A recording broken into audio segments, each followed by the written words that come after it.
11월 한 달간 공동체의 영성이라는 주제로 말씀을 나누고 있습니다. 오늘은 그 네 번째 시간으로 우리가 공동체의 기쁨에 대해서 나누어 보려고 합니다.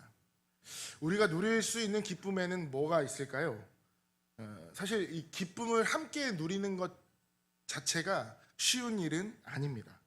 함께 기뻐하려면 몇 가지 공통 분모가 있어야 하기 때문입니다. 일단 먼저 하나가 되어야 합니다. 개인적으로, 정치적으로 혹은 어떤 이익이나 내 생각이 아닌 순수하게 하나가 될 수 있는 공통점이 있어야 한다는 거죠. 대표적으로 우리나라가 하나가 되었던 순간들이 몇 번 있었습니다.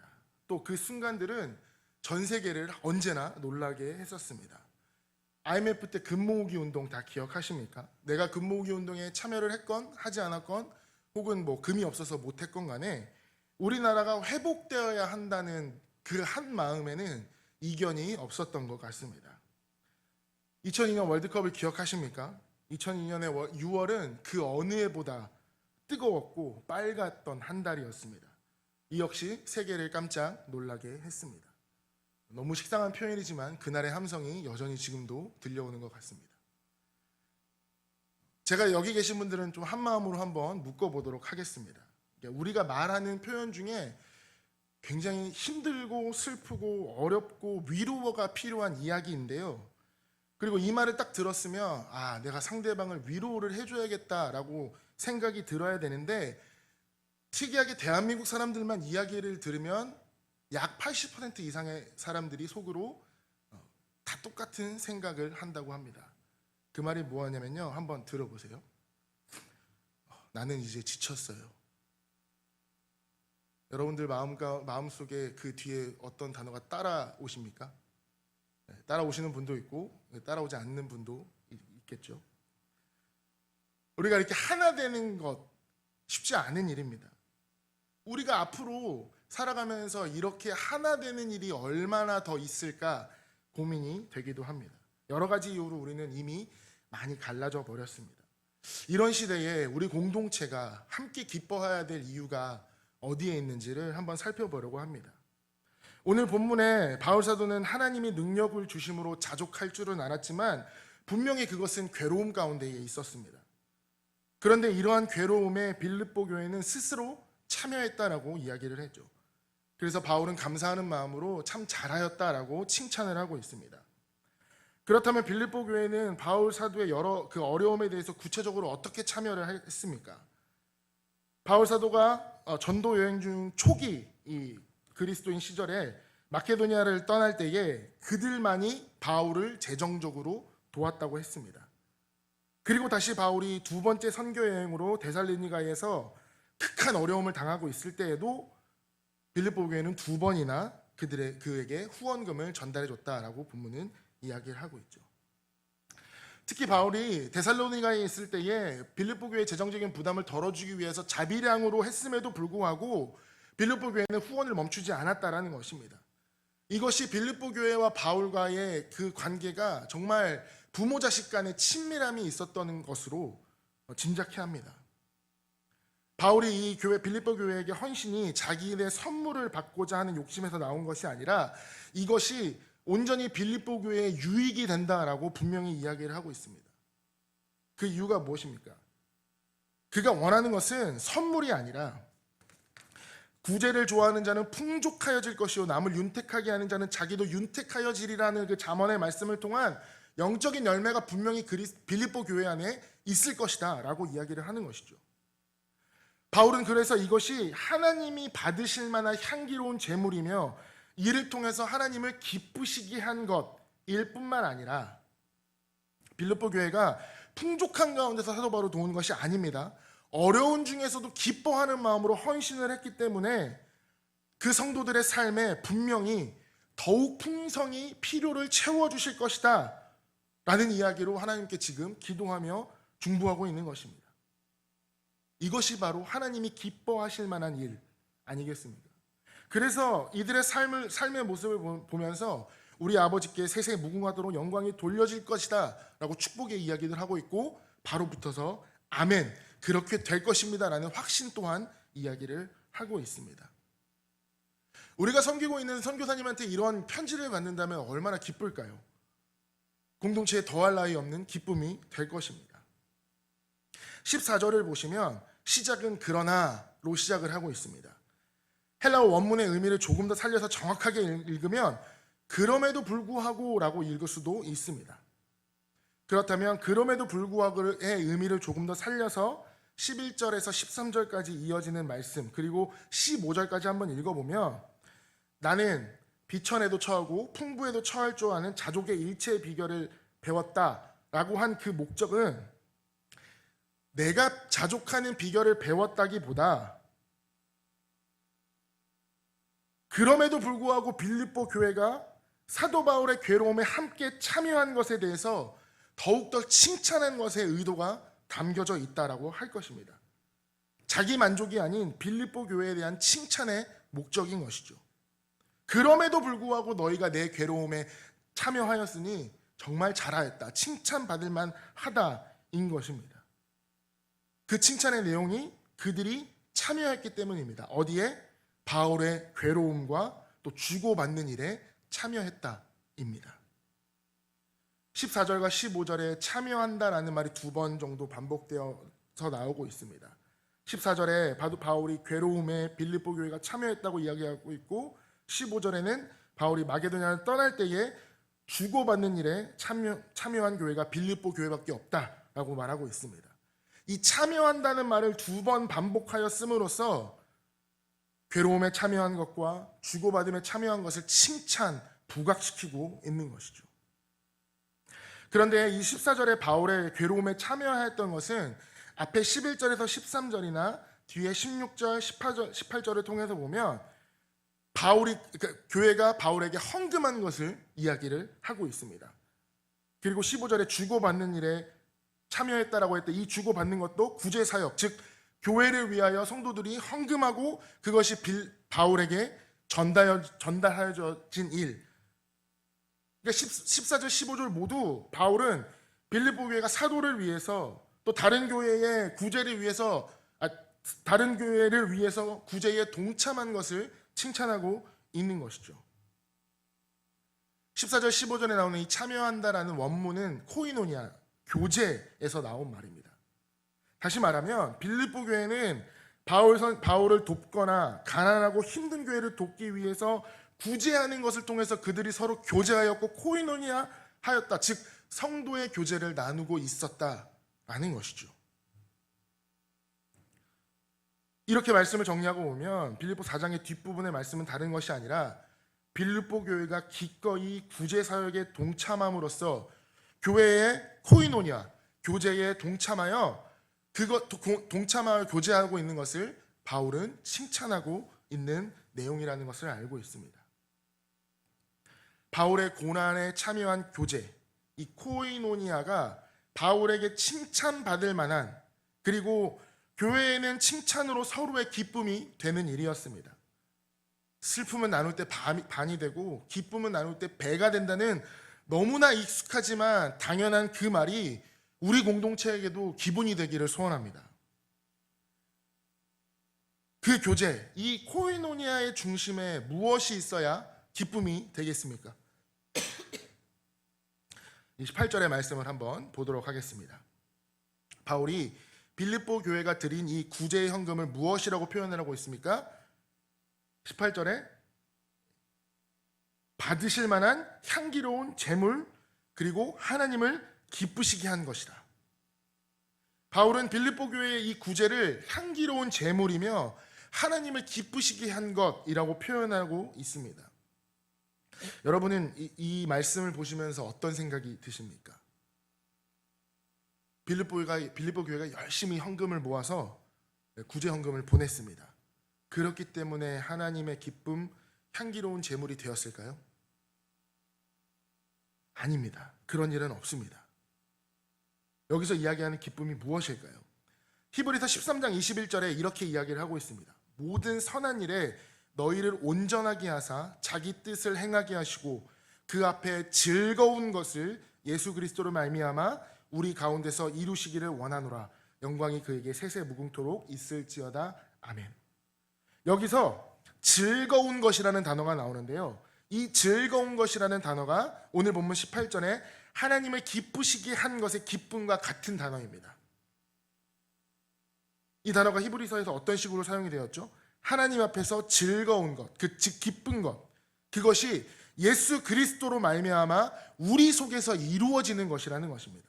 다시 말하면 그리스도를 통하지 않으면 그 어떤 것도 기쁨이 될 수 없다라고 이야기를 하고 있는 거죠. 향기 역시 마찬가지입니다. 오늘 이 성경의 본문에 향기로운 제물이라는 말은 딱 한 군데밖에 더 나오지 않습니다. 거기 어디냐면 에베소서 5장 2절 말씀입니다. 그리스도께서 너희를 사랑하신 것 같이 너희도 사랑 가운데서 행하라. 그는 우리를 위하여 자신을 버리사 향기로운 제물과 희생 제물로 하나님께 드리셨느니라. 향기로운 제물이라고 말하는 것은 최우선적으로 그리스도를 뜻하는 것입니다. 향기, 우리가 어떤 착한 일을 했는 데서 나오는 것이, 향기가 뿜어지는 것이 아니라 예수 그리스도를 통해서만 나오는 것이어야 합니다. 자, 그렇다면 우리가 이 사전적 지식을 가지고 오늘 빌립보서 말씀을 다시 한번 읽는다면 바울 사도는 지금 어떻게 이야기를 하고 있습니까? 너희가 준 이 헌금, 물질적 헌신이 하나님을 받으실 만한 향기요 하나님을 기쁘게 한 것이다. 다시 말하면 거기에 너희가 준 그 헌금에, 그 물질에 예수 그리스도가 나타났다, 예수 그리스도가 들어가 있다, 포함되어 있다. 그렇기 때문에 하나님께서 기쁘게 받으실 만한 것이다 라고 분명히 이야기를 하고 있는 것입니다. 계속해서 19절과 20절의 말씀을 보시면 반복되는 단어가 하나 보입니다. 한번 찾아보시겠습니까? 19절 20절에 반복되는 단어, 바로 영광이라는 단어입니다. 영광이라는 말이 두 번이나 반복되어서 이야기를 하고 있습니다. 먼저 이 원문의 19절에 보시면 이 19절을 원문 해석 그대로 한번 먼저 해석을 해보겠습니다. 어떻게 되냐면 나의 하나님께서 너희 쓸 것을 풍성하게 채워주실 것이다. 이 일은 그리스도 예수 안에 있는 영광 가운데 될 것이다. 19절 원문을 읽으면 이렇게 해석이 될 수 있습니다. 순서가 바뀌었죠. 앞뒤가. 하나님께서 채워주실 것이다가 먼저 나오고 그 채워주는 일이 어떻게 될 것인가가 설명이 나옵니다. 그 설명이 뭐냐면 그리스도 예수 그리스도 안에 있는 영광 안에 있는 그분의 풍성함을 따라. 이해가 되십니까? 열심히 구제했기 때문에 풍성함으로 돌려받을 것은 맞습니다. 근데 그 돌려받는 풍성함이 그 원천이 어디냐? 바로 예수 그리스도의 영광으로부터 흘러나오는 풍성함이다라고 바울은 이야기를 하고 있는 거죠.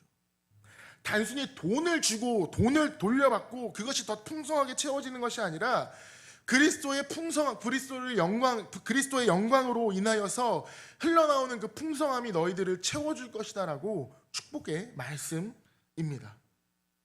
그리고 20절에서도 계속 이렇게 이야기를 하죠. 분명히 앞에서 이야기했던 것은 구제사역이고 헌금이고 빌립보 교회가 사도나 다른 교회들을 돕는 일인데 바울은 이 이야기 끝에 하나님 우리 아버지께 세세 무궁토록 영광을 돌려드린다라고 이야기를 하고 있습니다. 사실 우리가 이 영광이라는 말을 잘못 사용하는 이들을 비판할 때 뭐라고 흔히 이야기를 하냐면 야, 아무데나 하나님의 영광 갖다 붙이지 말아라 라고 이야기를 합니다. 단순히 헌금을 주고받는 일에 지금 바울이 하나님의 영광을 갖다 붙인 것 같은 이야기 그렇게 들릴 수도 있습니다. 헌금 더 거두려고 부흥 강사님도 죄송합니다. 부흥 강사나 어디 유명한 사람들이 와서 교회 헌금 더 하십시오라고 이렇게 좀 이렇게 몰아가는 그런 느낌처럼 보여줄 수도 있지만 이 영광이라는 단어는 사실 빌립보서를 전체를 통틀어서 봐야 되는 단어입니다. 빌립보서의 이 영광이라는 단어는 굉장히 독특하게 사용되고 있습니다. 빌립보서의 영광이라는 말이 총 5군데 나오는데요. 오늘 19절, 20절을 제외하면 나머지는 3군데입니다. 그것이 어디냐면 1장 11절, 2장 11절, 3장 21절에 이 영광이라는 단어가 나오고 있습니다. 우리 한번 찾아가면서 한번 살펴보도록 하겠습니다. 먼저 3장 21절을 한번 보시겠습니까?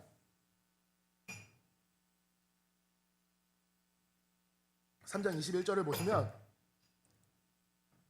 그는 만물을 자기에게 복종하게 하실 수 있는 자의 역사로 우리의 낮은 몸을 자기 영광의 몸의 형체와 같이 변하게 하시리라 라고 하고 있습니다. 이 말씀에서 영광은 그리스도의 영광의 몸의 형체, 다시 말하면 부활하신 그리스도의 몸의 영광을 뜻하기 위해서 사용한 단어입니다. 빌립보서 3장의 주제는 그리스도와 함께 죽음으로써 그리스도의 영광스러운 부활의 몸에 참여하게 된다는 것이 주제인데요. 이 빌립보서의 영광이라는 이 단어 사용은 죽으심, 낮아지심을 통하여 이르게 되는 부활의 영광이라는 뜻을 들어가 있습니다. 우리 조금만 더 앞으로 넘어가서 2장 11절을 한번 보도록 하겠습니다. 여기도 영광이 나옵니다. 모든 입으로 예수 그리스도를 주라 시인하여 하나님 아버지께 영광을 돌리게 하셨느니라. 모든 입이 그리스도를 주라 시인하면서 하나님께 영광을 돌립니다. 앞에서 나온 영광과 같은 단어입니다. 그 2장의 영광은 어디서부터 온 것이냐면 2장 6절 말씀 보시면 그는 근본 하나님의 본체시나 하나님의 동등됨을 취할 것으로 여기지 아니하시고 오히려 자기를 비워 종의 형체를 가지사 사람들과 같이 되셨고 사람의 모양으로 나타내사 자기를 낮추시고 죽기까지 복종하셨으니 곧 십자가의 죽으심이라 라고 이야기를 하고 있습니다. 그러니까 이 2장 11절은 그리스도께서 하나님께 드리는 영광에 대해 노래를 하고 있지만 이 영광이 어디서부터 나온 것이냐면 그리스도께서 낮아지심, 비천해지심, 심지어 죽기까지 복종하신 그 비참한 죽음을 통하여서 주어진 영광이라는 것이죠. 빌립보서의 영광은 반드시 이 그리스도의 낮아지심을 통해서 오는 것입니다. 마지막 1장 11절로 넘어가 봐도 결론은 똑같습니다. 예수 그리스도로 말미암아 의의 열매가 가득하여 하나님의 영광과 찬송이 되기를 원하노라. 이때 빌립보 교인들에게 의의 열매가 가득하여 하나님의 영광이 된다는 것은 1장 앞부분에 너희 속에 착한 일을 시작하신 이로부터 오는 것입니다. 그들의 의의 열매가 가득하여져서 영광이 되는 것이 아니라 그러니까 착한 일을 시작하신 일을 통하여서 열매가 맺어진다라는 것이죠. 여기서 이야기하는 이 착한 일을 시작하신다는 것, 그것이 바로 예수님 그리스도께서 낮아지시고 죽으시고 십자가에 달려 돌아가심을 통하여서 구원의 역사를 이루시는 그 착한 일을 사도 바울은 이야기를 하고 있습니다.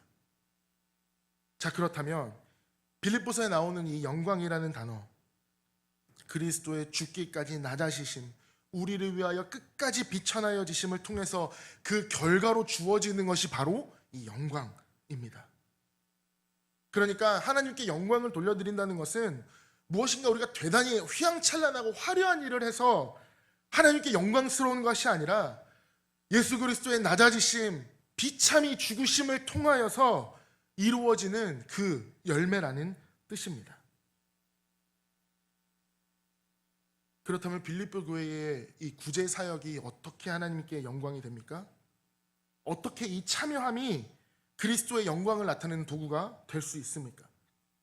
구제, 우리는 연보라고 이야기하죠. 사람을 돕는 일, 15절의 표현을 이야기하면 주고받는 일, 자선사업도 아니고 봉사활동도 아니고 측은지심에서 나오는 일도 아니고 심지어는 내가 돈이 남아 돌아서 하는 것도 아니고 누군가 하라고 해서 강요되어지는 일도 아니고 그리스도께서 이 땅에 자신을 내어주심으로 인하여서 시작되는 그 일이라는 것입니다. 교회의 유일한 기쁨은 그리스도께서 영광 받으시는 일이라는 걸 기억하셨으면 좋겠습니다.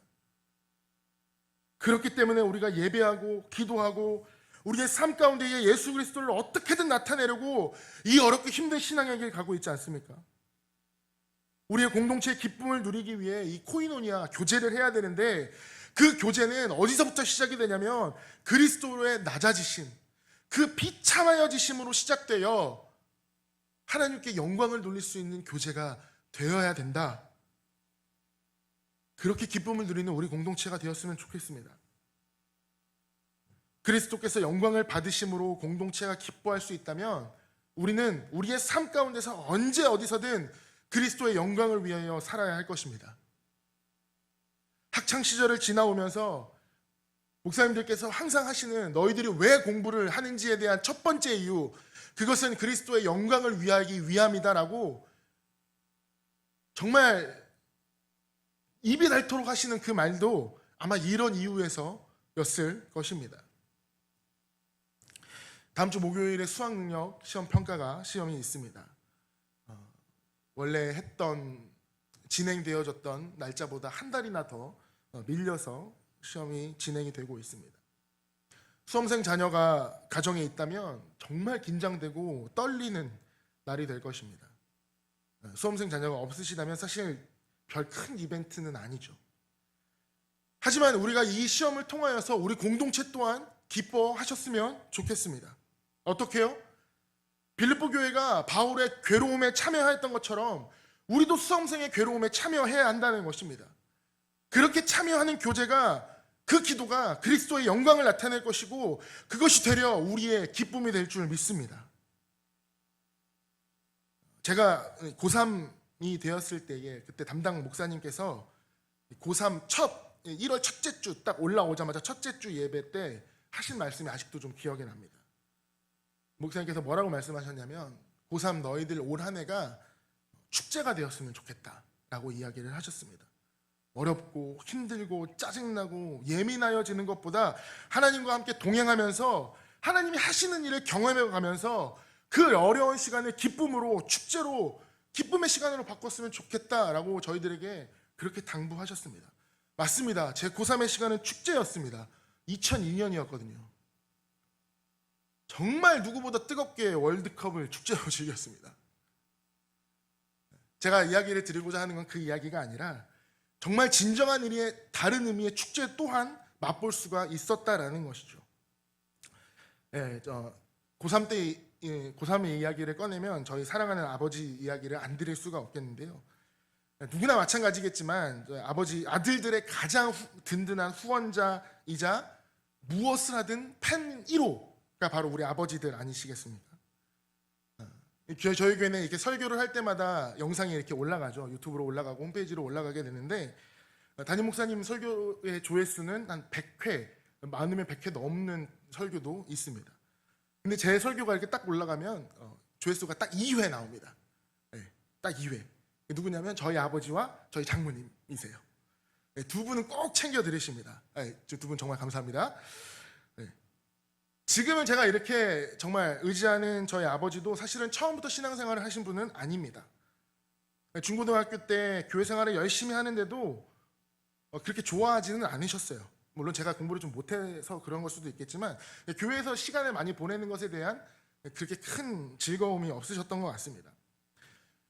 제가 수능을 보는 당일날이 되자 아버지께서 또 당일날 아침까지 그 시험장 앞 문 앞까지 저를 데려다 주셨습니다. 시험 잘 보고 와라 라고 말씀을 하시고 저는 시험장에 들어갔죠. 그리고 시험을 다 끝나고 이제 밤이 돼서 5시가 넘어서야, 거의 6시 가까이 돼서야 시험을 끝나고 나오자 아버지께서는 여전히 그 시험장 그 정문 앞에 저를 내려주신 그곳에 서 계셨습니다. 너무 반가운 마음에 제가 아빠 하고 이렇게 불렀습니다. 아버지께서 이렇게 그래 고생했다라고 이야기를 하시는데 목소리가 완전히 쉬어버리신 거예요. 깜짝 놀라서 아빠 감기 걸리셨냐고, 몸이 어디 안 좋으시냐고 물어보니 교회는 안 다니시지만 아들이 시험 보는데 수능 시험 보는데 기도는 해야겠고 어디로 갈지를 몰라서 그래도 생각했던 곳이 우리나라에서 제일 큰 교회를 한번 가보자. 그래서 여의도 순복음교회를 가셨다고 합니다. 대성전이라는 곳에 딱 들어갔는데 얼마나 많은 부모님들이 거기서 기도를 하고 계셨겠습니까? 꽉 차서 들어가지도 못하고 그 밑에 이제 지하에 지성전으로 들어가서 기도를 하고 오셨다. 그 시험 시간 내내 그 사람들과 같이 소리 지르면서 기도를 하다 보니까 목이 다 쉬신 거예요. 참 교회도 안 다니신 분이 어떻게 그런 마음이 드셨는지 감사하고 미안하고 기쁘고 너무 여러 가지 감정들이 막 섞여서 울컥했던 그런 기억이 있습니다. 사랑하는 여러분, 우리 공동체가 기뻐할 수 있는 이유는 우리가 이렇게 사랑하는 성도들을 위해서 후원해 줄 수 있기 때문 아니겠습니까? 그 후원이 단순히 물질적인 후원뿐만 아니라 그 기도가 물질이 다른 것이 아니라 그리스도의 영광을 위해서 이루어지는 것이기에 우리는 더욱더 기뻐할 수 있다라는 것이죠. 우리가 실제로 할 수 있는 일이 무엇이 있겠습니까? 그들을 대신해서 시험 봐줄 수도 없고, 어려움에 처한 사람은 어려움을 내가 대신 져줄 수도 없고, 우리가 할 수 있는 일은 진정으로 마음을 담아서 기도해주고 물어봐주고 살펴봐주고 응원해주고 위로해주고, 빌립보 교회가 바울을 위해서 그랬던 것처럼 우리도 이 시간 사랑하는 사람들을 위해서 해줄 수 있는 후원을 다 쏟아붓는 여러분이 되셨으면 좋겠습니다. 그것이 다른 것이 아니라 그리스도의 영광, 우리를 위해서 낮아지시고 그 어떤 화려함을 다 벗어나 버리시고 오직 우리를 위해서 이 땅에 오신 예수 그리스도의 그 영광을 위해서 시작되는 것이라면 하나님께서도 분명히 기쁘게 받아주실 줄 믿습니다. 그리고 사랑하는 수험생 여러분, 정말 수고 많으셨습니다. 사실 어느 해보다 혼란스럽고 예민한 시기를 보냈을 거라 예상이 되고, 그렇기 때문에 너무 잘 버텨줘서 고맙다라고 이야기를 드리고 싶습니다. 그리고 마지막까지 정말 최선을 다하고 결과는 하나님께 맡겨드리는 담대함도 여러분들이 분명히 가지셨으면 좋겠습니다. 여러분들을 위해서 온 교회가 정말 최선을 다해 기도하겠습니다. 힘내시고 화이팅 하시기를 바랍니다.